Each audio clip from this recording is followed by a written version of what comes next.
ನಿಮ್ಗೆ 4 ರೂಪಾಯಿ ಹೆಚ್ಚು ಮಾಡೋದು. ಈಗ ಬಿಜೆಪಿಯವರು ಜನ ಆಕ್ರೋಶ, ಬೆಲೆ ಏರಿಕೆ.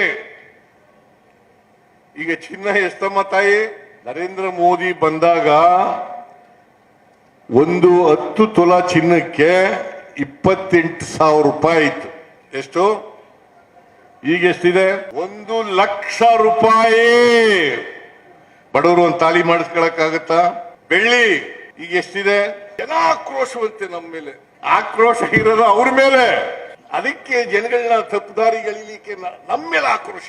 ಜನರ ಆಕ್ರೋಶ ಸಿದ್ದರಾಮಯ್ಯನವ್ರ ಮೇಲಿದೆ, ಸಿದ್ದರಾಮಯ್ಯನವ್ರ ಪಕ್ಷದ ಮೇಲಿದೆ, ಸಿದ್ದರಾಮಯ್ಯನ ಸರ್ಕಾರದ ಮೇಲಿದೆ ಅಂತೇಳಿ ಎಲ್ಲ ಕಡೆ ತುತ್ತೂರಿ ಊದ್ಕ ಹೊರಟದು. ಪೆಟ್ರೋಲ್, ಡೀಸೆಲ್, ಗ್ಯಾಸ್ 414 ರೂಪಾಯಿ ಇತ್ತು ನರೇಂದ್ರ ಮೋದಿ ಬಂದಾಗ. ಈಗ ಎಷ್ಟಾಗಿದೆ? ಯಾರಪ್ಪ ಜಾಸ್ತಿ ಮಾಡಿದವರು? ಮನಮೋಹನ್ ಸಿಂಗ್ ಅವರು ಇರುವಾಗ 414 ರೂಪಾಯಿ. ಡೀಸೆಲ್ ಬೆಲೆ 46 ರೂಪಾಯಿ. ಪೆಟ್ರೋಲ್ ಬೆಲೆ 71 ರೂಪಾಯಿ. ಈಗ ಎಷ್ಟಿದೆ? ಮತ್ತೆ ಬೆಲೆ ಏರಿಕೆ ಆಗದೆ ಸುಮ್ಮನೆ ಇರ್ತದ? ನೋಡಿ ಬಿಜೆಪಿ ಅವರು ಹೆಂಗ್ ಸುಳ್ಳು ಹೇಳ್ತಾರೆ.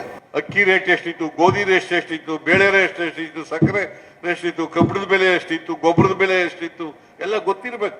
ಮನಮೋಹನ್ ಸಿಂಗ್ ಕಾಲದಲ್ಲಿ ಎಷ್ಟಿತ್ತು, ಈಗ ಎಷ್ಟಿದೆ, ಯಾಕೆ ಜಾಸ್ತಿ ಆಯ್ತು, ಇವೆಲ್ಲ ಗೊತ್ತಾಗಬೇಕಲ್ಲ. ಗ್ಯಾರಂಟಿ ಯೋಜನೆಗಳಿಂದ ಬೆಲೆ ಏರಿಕೆ ಆಗ್ಬಿಡ್ತು. ಗ್ಯಾರಂಟಿ ಯೋಜನೆಗಳಿಂದ ಅಭಿವೃದ್ಧಿ ಕೆಲಸಗಳೆಲ್ಲ ನಿಂತು ಹೋಯ್ತು. 140 ಕೋಟಿ ರೂಪಾಯಿ ಇವತ್ತು ಅಡಿಗಲ್ಲಾಗ್ತವಲ್ಲ, ಎಲ್ಲಿಂದ ಬಂತು ದುಡ್ಡು? ಇದನ್ನ ಅರ್ಥ ಮಾಡ್ಕೋಬೇಕಾಗತ್ತಲ್ಲ.